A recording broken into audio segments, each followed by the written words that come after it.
कृषि प्रबंधक साहब के पाठक साहब, हमारे टीआई साहब Arvind sir, Saurabh sir, GRP के प्रभारी मैनेजर सर और जितने भी आगंतुक आए हैं यहाँ पे सभी का बहुत बहुत धन्यवाद। किसी भी कार्यक्रम को सफल बनाने में सबसे बड़ा जो योगदान होता है वो एंकर का होता है। हम लोग विदाई करने तो आए थे साधु जी का, लेकिन आज जो है इस कार्यक्रम में जान जो डाले हैं हमारे सौरभ बाबू जी, उनका बहुत बहुत धन्यवाद। ये पूरे कार्यक्रम को वो अकेले ही संभाले हुए हैं और सबको बांध के रखे हैं यहाँ पे। ज़्यादा वक्त मैं नहीं लूँगा, 9 बज चुके हैं और भूख भी लग रही होगी। ये प्रोग्राम भी मैं चाहूँगा कि सौरभ जी कंटिन्यू करेंगे इसको। और चूँकि होता क्या है कि फोर्स में डिसिप्लिन बहुत मायने रखता है। जिस तरह से हम लोग अपने कमांडेंट और आईजी के सामने कुछ नहीं बोल पाते हैं, उसी तरह हमारे बहुत सारे स्टाफ जो है अपने इंस्पेक्टर के सामने दिल की बात नहीं कह पाते हैं। तो मैं जहाँ भी इस तरह का जो हमारे भाई बंधु रिटायर होते हैं तो सेवानिवृत्त होते हैं, तो उनका जो प्रोग्राम रहता है तो मैं उनका प्रोग्राम अटेंड करता हूँ, लेकिन फिर बीच में ही मैं चला जाता हूँ ताकि लोग अपनी बात जो है खुल के बोल सके। तो इस डिसिप्लिन को भूल जाएंगे, हमारे इंस्पेक्टर सभी बैठे हुए हैं। और साथ में जो एक आपस के कलिंग्स का जो एक ये होता है मौज मस्ती करने का, क्योंकि आज साधु जी का अंतिम दिन है इस धरती पे और आज वो हम लोग के बीच से विदा हो रहे हैं। तो फोर्स में कठिनाइयाँ बहुत है और आज के समय में जितना हम लोग शारीरिक मेहनत करते हैं उतना ही मानसिक मेहनत हो जाती है। अब साधु साहब हंसते मुस्कुराते रहते हैं, ये उनका एक बताएं तो सबसे अच्छा गुण है जो आपके तनाव को कम करता है। जब आप अपने नौकरी में हंसते हैं मुस्कुराते हैं तो आपके बहुत सारे जो तनाव रहते हैं वो अपने स्वतः जो है खत्म हो जाता है और आप एक रिलैक्स फील करते हैं। जब मैं ट्रांसफर होकर मुगल शहर से यहाँ आया तो लगा कि मेरा भी जो तनाव है यहाँ खत्म हो जाएगा। मैं आपको एक छोटा सा उदाहरण देता हूँ कि एक बार यहाँ डीआरएम साहब आए हुए थे और निरीक्षण कर रहे थे, तो मैं अपनी पूरी टीम को जो है लगा के रखा था बाहर, सपोर्टिंग एरिया, स्टेशन एरिया, सब पे जो है फोर्स डिप्लॉय था। और डीआरएम साहब बैठे बैठे जो है हमारे रेस्ट रूम में लगभग 11 बजा दिए। हमारी टीम जो है पता नहीं कब गायब होगी, थक गई होगी या फिर कहीं हट गया, तो फिर उसका व्यवस्था जो है चकनाचूर हो गया। और डीआरएम साहब, पांडे साहब, हम लोग बाहर निकले तो देखे कि वो व्यवस्था चूर हो गया है। तो डीआरएम साहब पूछ रहे पांडे साहब से कि पांडे जी ये क्या है, जो सुने थे तो वही है। तो पांडे साहब कहते हैं इंस्पेक्टर साहब, और हम समझ गए कि अपना प्रेशर जो है मेरे ऊपर फेंक दिए। अब हम कुछ बोल ही नहीं रहे कि क्या कहें इनको। अब हम अपनी टीम को देख रहे हैं तो कोई दिख ही नहीं रहा, ना सौरभ बाबू दिख रहे हैं, ना कोई चौधरी जी दिख रहे हैं, ना साधु जी दिख रहे हैं, कोई दिख ही नहीं रहा है। आर.के. राय जी थे, वो भी भाग गए। अब हम सोच रहे कि उन्होंने इसका क्या हम जवाब दें। थोड़ा देर फिर बाद फिर डीआरएम साहब से कुछ बोलने लगे। फिर वो पांडे साहब, क्या पांडे बोल नहीं रहे हो? तो फिर पांडे साहब कहते इंस्पेक्टर साहब। आज पांडे साहब के जगह इंस्पेक्टर साहब ही की जगह भी करने लग रहा है। तो फिर भी मैं थोड़ा धैर्य बांधा हूँ, समझ गए कि मुश्किल की घड़ी है, इसको संभालना जरूरी है। हमने सर मैं देखता हूँ कुछ करता हूँ, बोला ना आपका डर यहाँ पैदा नहीं हो रहा है लोगों में। हमने नहीं सर होगा, कुछ किए हैं काम सर और हम लोगों को करना है। क्योंकि सर हम लोग समाज के बीच रहते हैं तो बहुत कुछ सोचना है, समझना है और उसके बीच से काम करना है और ऊपर के अधिकारियों को भी नाखुश नहीं करना है।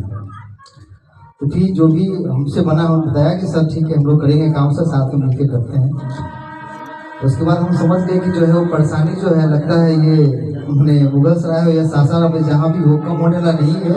आप अपना संतुलन बना के रखिए, और नहीं तो जो है जिस तरह हम लोग ऊपर का डांट खाते हैं, आप लोग डांट खाते खाते जो है लाइफ गुजार दीजिएगा, और जिनकी ऐसे जो है एक बार मिली है वो भी निकल जाएगी। जीने की जो तमन्ना है दिल में रह जाएगी।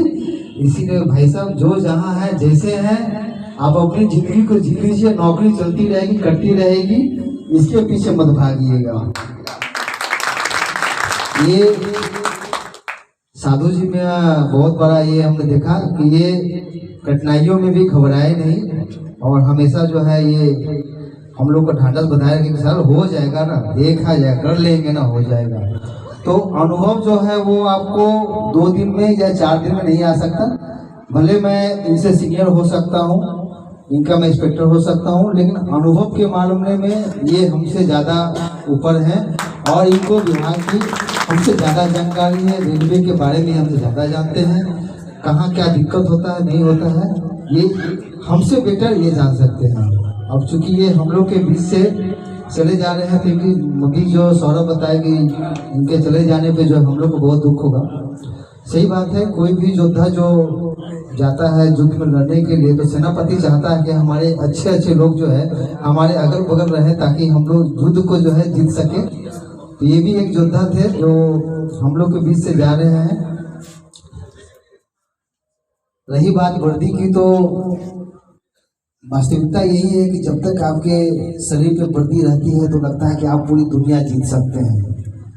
जिस जगह पे ये वर्दी वाले रहते हैं, नौकरी करते हैं ना, तो उनको लगता है कि यहाँ का सिकंदर मैं ही हूँ, हमसे बड़ा कोई नहीं है, चाहे जो भी हो सामने वाला।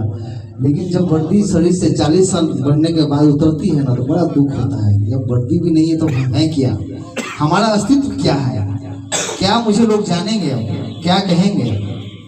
जो 10 लोग होते हैं जानने वाले, पहचानने वाले, वो भी भूल जाते हैं। अच्छा सेवानिवृत्त हो गए हैं, अच्छा खत्म कहानी पुलिस की भी और की भी।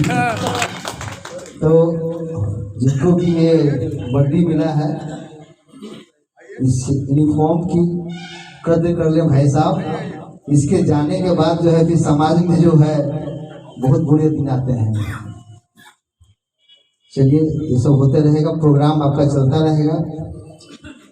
आज एक सौरभ से मैं बात कर रहा था, वो यूनिफॉर्म पे जो है एक फीता लगाए हुए था। तो हम पूछे ये तुम्हारा क्या हवलदार हो गया हो क्या? तो नहीं सर, हम लोग का 10 साल पे एक फीता लगता है, हमारे प्रमोशन हो गया है ना।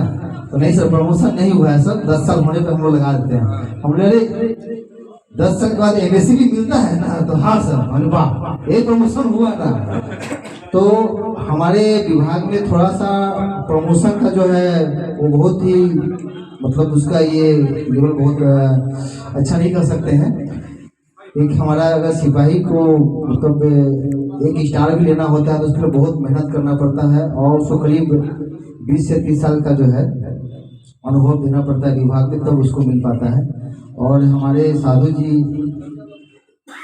एक स्टार लगा के यहाँ से सेवानिवृत्त हो रहे हैं, तो ये इनके लिए बहुत ही गर्व की बात है कि हमारे बीच से ये सहायक उप निरीक्षक बन के जो है जा रहे हैं। जब मैं 4 महीना पहले यहाँ आया था, तो मैं जब सुबह घुसता था ना, तो देखता था लोग जो है यहाँ पर बड़े बुझे चेहरे से आते थे। हम लोग क्यों यहाँ लोग इतना सब खोया हुआ क्यों रहता है, किसी के चेहरे में मुस्कान ही नहीं रहती है। बोला साहब वैसे ही चलता है साहब, वैसे ही होगा, तो वैसा चलता है ऐसे ही होगा। थोड़ा सा तो दिल हो, दिमाग को सब तंदुरुस्त रखो। क्या चीज का दिक्कत है तुमको, कमी क्या चीज का है?